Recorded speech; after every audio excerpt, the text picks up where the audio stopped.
Okay. All right, does anybody online have any questions you guys would like to ask or to have me answer while you guys are working?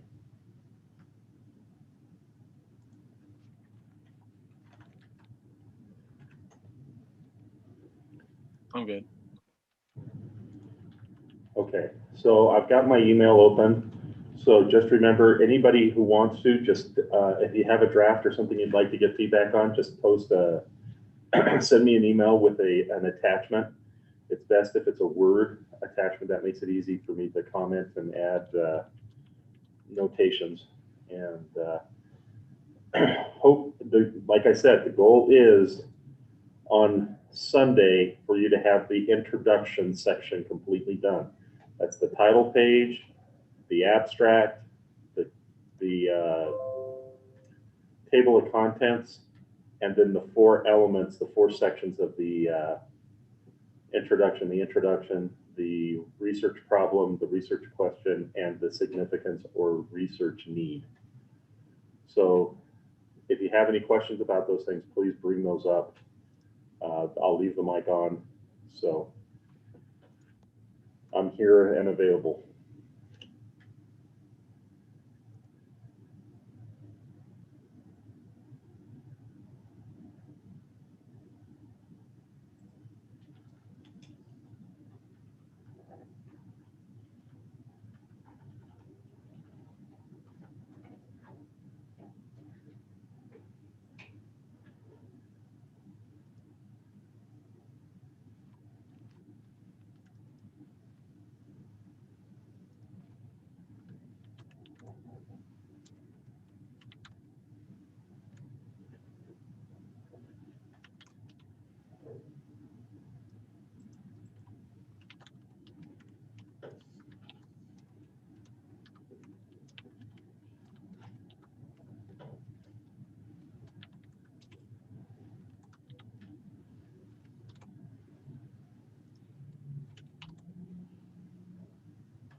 Would our running header on top of every page be in all caps? Mm-hmm. Leave it or delete it? Leave it. Leave it? Mm-hmm. Like I said, I've got all of that stuff formatted exactly the way it is. The only thing you need to do is to actually change the title from what it says to what the title of your paper is going to be.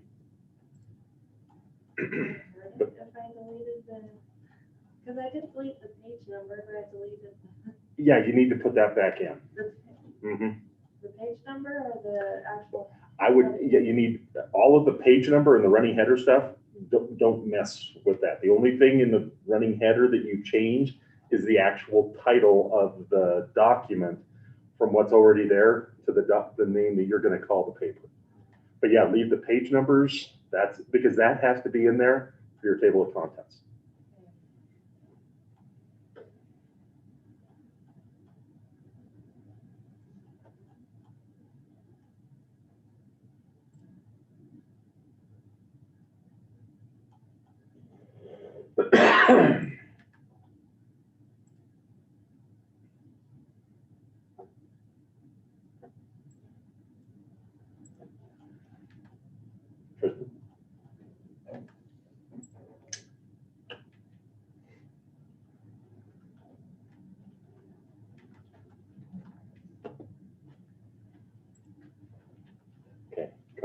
least I would recommend. Words like stuff probably doesn't fit in an academic paper. So there's just a couple of word choice things that I'd recommend you take a look at. In this, if you have, find some references that would support that these are things that people have identified as problems. If you can have even like 1 or 2 sources here, that really improves the quality of this, because it says I'm not the only one who sees that this is a problem. And these should be very easy to find. Okay. In the research question, and this kind of riffs off of what Christy said, all you need is the research. You don't need to have any kind of explanation. That's what the research problem is. So you can move this stuff up here, but all you really need in the research question is, how has the COVID-19 pandemic affected the ability for businesses to create an organizational culture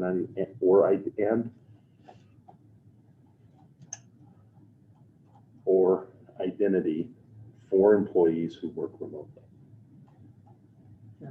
Just keep it that simple. Okay. Make sure you're capitalizing COVID. And other than that, I think you're good to go with this section.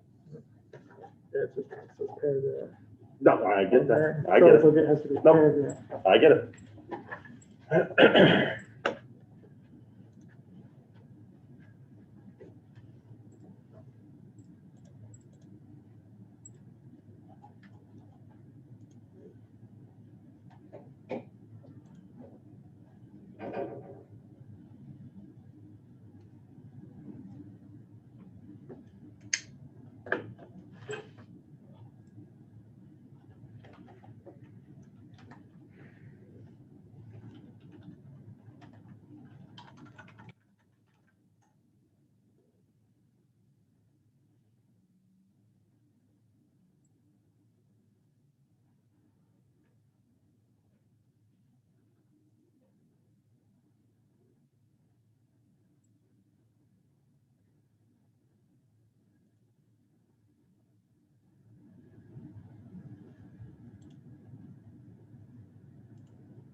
So the abstract's supposed to be like the introduction, or? It's a summary of the whole paper.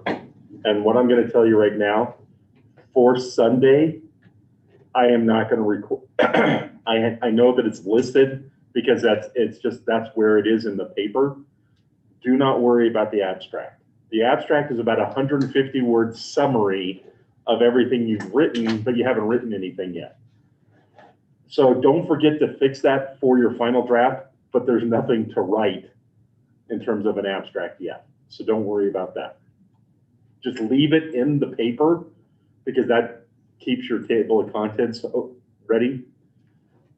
Okay, and so what I'm telling you guys, really do not mess with the headers and the table of contents and stuff like that. It's all connected together with using Word features. And if you mess with those or delete them, you're going to have to figure out how to put those back in. So I just recommend leave it alone. It took me many years to get it all figured out, how to get all of that formatted and structured so that it works the way it's supposed to. I mean, and you can figure it out if you want to, but that's extra work that I don't think you should do.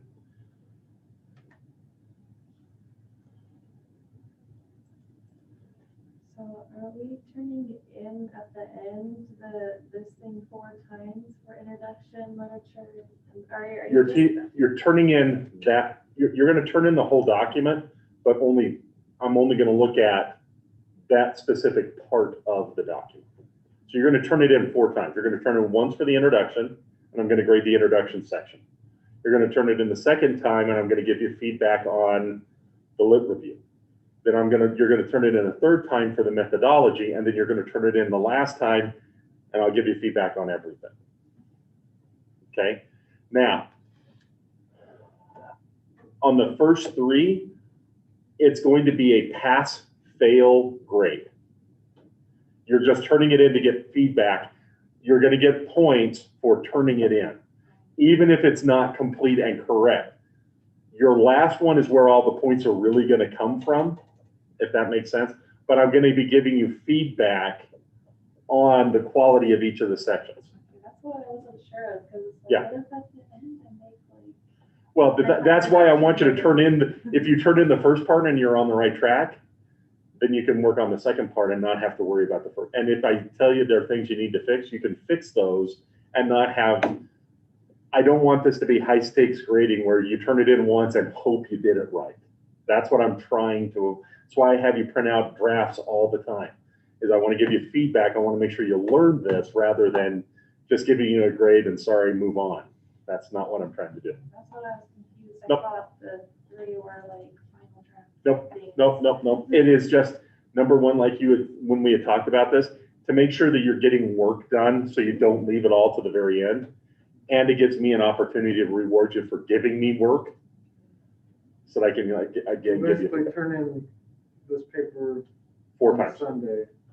You're going to turn the paper in, but the only thing I'm going to look at is that first section. You don't, the rest of it can just be blank. That doesn't hurt you at all.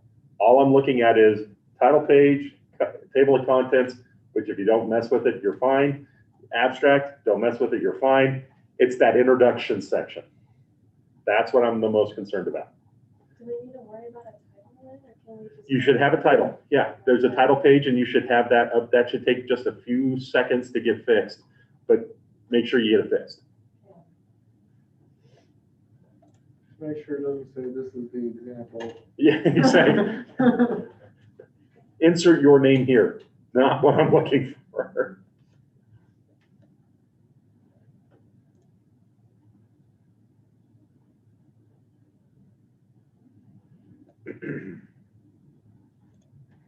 I know with the Netflix things, we had to insert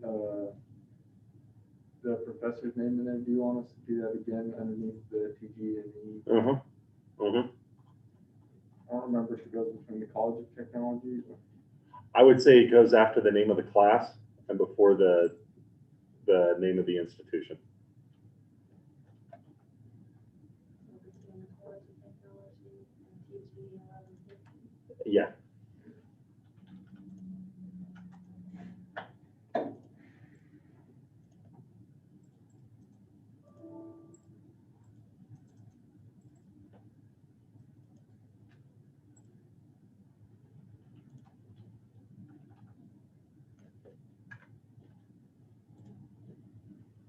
Will we just basically say like professor?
And then on the date, you want us to change that to the dates due every time we're turning it in, so it'll be. Well, if you change them once, then you don't have to change.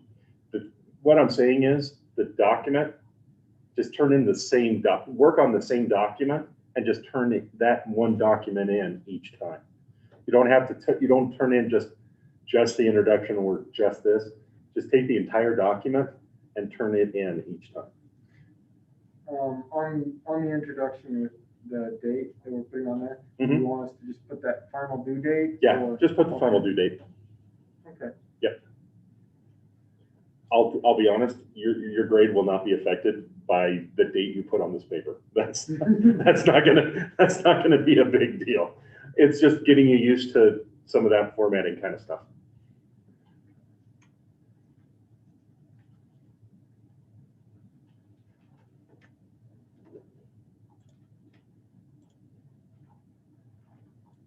Now I'll ask the stupid little questions while I can.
your introduction right here, I want you to give me an illustration or example. Help me picture in my mind what's going on here, okay? Doesn't have to be based on a real experience, but you can say, Jean is working from home. She normally has to go in to attend several group meetings, and she's been doing those through Zoom. But she just finds that now that she's working from home, she doesn't talk to people unless it's through written. She doesn't have normal verbal communication. Does that make sense? Yeah. So something like that builds on this one a little bit. Okay, then you have, they work this and they work through home. They have to work together without in-person interaction. This may positively or negatively affect the overall performance of the group. Why is that a problem? So from my illustration, I can create a picture of a problem too, or? Well, well, you have to tell me. So you've got your illustration here, right? You're explaining that Jean's working from home, and she just. It used to be I could just walk across the hall and talk to somebody about the problem. Now I either have to call them on the phone or email them or set up a Zoom meeting. Okay, this may positively or negatively affect the overall performance of the group. But why is that a problem? Okay, you've started it, but you haven't finished. This makes it less effective or inefficient, and that can cause a challenge to productivity or something. You got to finish the argument. Okay. Okay, last, how does working remotely from home, we'll just say working remotely because remotely from home is kind of redundant.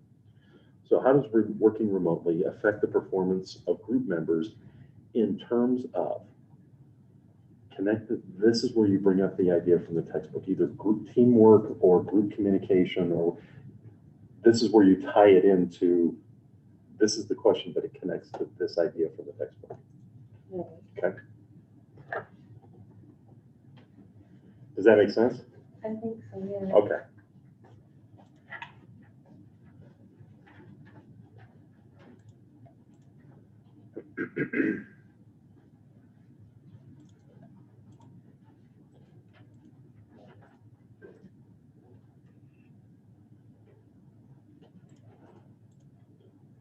Oh, I apologize. I didn't see that chat pop up.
Supposed to be what we're doing for like the introduction and everything. Okay, so for this section right here, I want a story. I want a short image that helps me understand. Most people have never heard of followership as a concept. So before you go into anything, give me like a short scene that would help me understand what followership from a student perspective would look like. Just make something up then. You can, yeah. John shows up to class and realizes, or John shows up to class and he's read the assignment and he comes with a list of questions of things that he wants to figure out or things he didn't understand. And so he makes sure to participate in class by asking questions and doing his part. He realizes it's not just to sit there and listen to the instructor talk, but it's as much about what does he bring as a student in the class to make this class meaningful. He realizes it's not just the teacher filling it in, but he has a job. that will be an example of followership, right? Yes. It's not, and so it's taking accountability for our role as being led as much as holding the person who's leading responsible. So give me an illustration of what followership might look like. So then that way, somebody who's never heard of that term, they read that and they say, oh, okay, that would make sense what followership looks like. So you're giving me a story to start with. And then you're going to be looking at, the problem is either A, what happens when student followership is absent, or that we don't know enough about it, or that students have never been taught how to be proper followers in class. They've never been taught how to be students. They've been taught to just sit there quietly and do what the teacher tells them to do, right? So those are examples of what the idea of what's wrong. Why is this a problem? We don't know enough about it. We've never done it before. People don't understand it. Okay. The research question is okay. This needs development.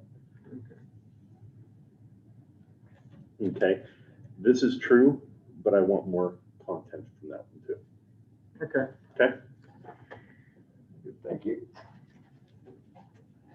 I'll send it to you, but I don't know if you can get in those.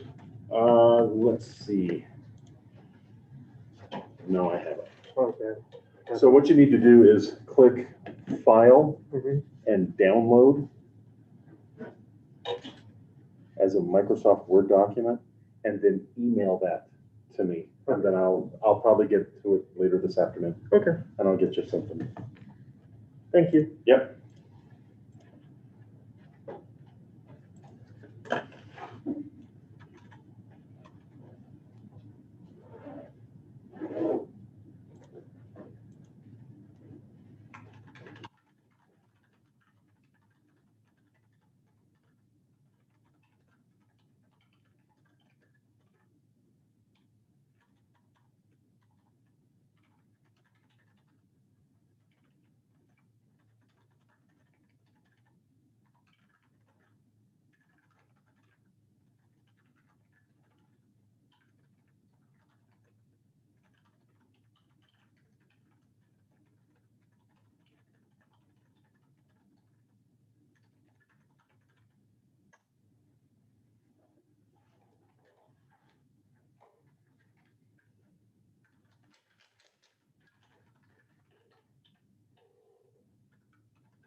So would my introduction fall more under the abstract then, of what I had? What's that? So would the introduction that I have fall more under the abstract then?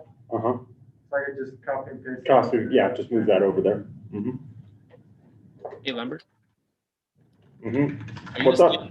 Are you gonna stay on here for a minute on the Zoom? I have a meeting at 1 o'clock that I need to go to, but I can answer any questions you've got if you want. No, yeah, I'm having still kind of trouble picking a topic in a way. Okay. And I seen a Nike one on there on the Nike case study or whatever. Okay. And I want to do something similar to that, but I want to use like the Jordan brand. Can I do that? Something like that? Okay, so when you say the Nike case study, which one are you looking at? You put on the link for the ideas for research. Okay, let me pull that up and just take a look at that really quick. Give me a second. Yeah, I'm just gonna finish typing a comment to another person, and then I'll be right with you. you're fine.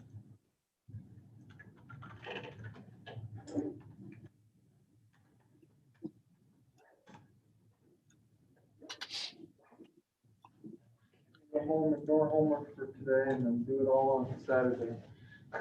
All right. Let me see. Wonderful Friday. Research ideas. Okay. Towards the bottom on the Nike one. Okay, hold on.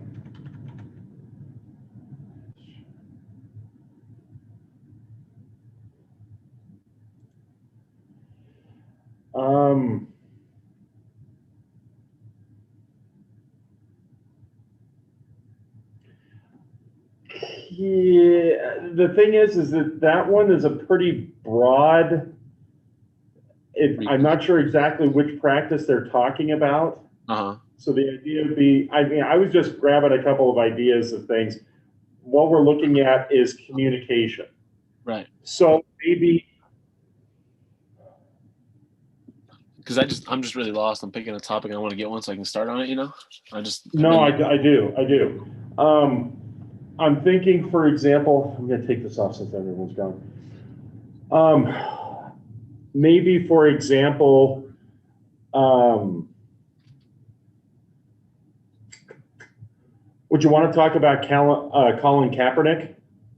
Yeah, I'll talk about him. Maybe talking about the problem of, there's a lot of debate about whether or not professional athletes should be able to share political messages of Black Lives Matter and similar things. Right, like he did. And that's what he did, and others have as well.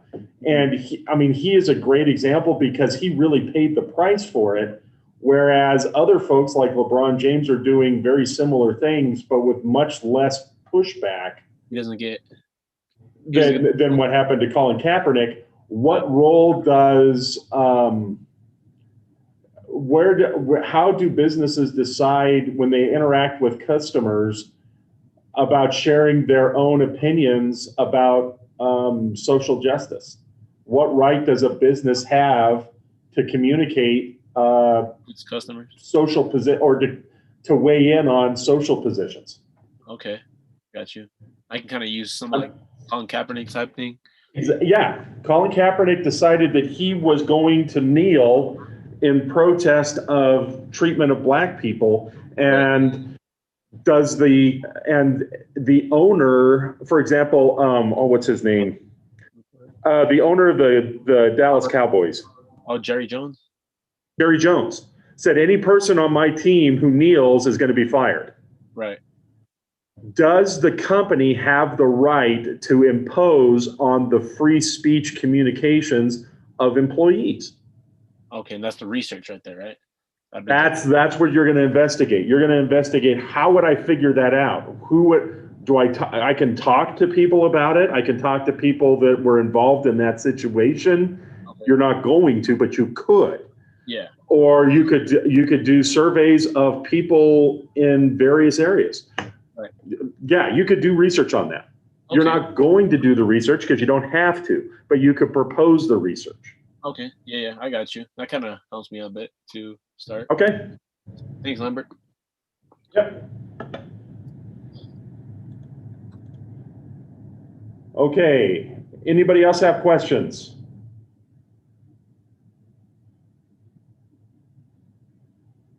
Okay, Shane, that sounds good. Take care.